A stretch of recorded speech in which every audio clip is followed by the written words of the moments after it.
Селям алейкум, меня зовут Эльвира, по профессии я историк, у меня есть свой блог об истории Крыма и крымских татар, и каждый год мы занимались тем, что издавали исторические календари, и в этом году мы издали 4-й выпуск на 2025 год. Календари посвящены теме истории Крыма и крымских татар в искусстве.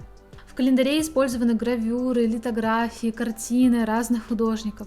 Например, это изображение известного итальянского и швейцарского художника Карло Басоли, который побывал в Крыму в 40-е годы 19 века и нарисовал сцены быта, традиций крымских татар, а также крымские города в их аутентичном виде. Также это ярчайшие работы немецкого художника Вильгельма Кизеветера, и работы этих художников представляют огромнейшую ценность для любителей истории и культуры крымских татар.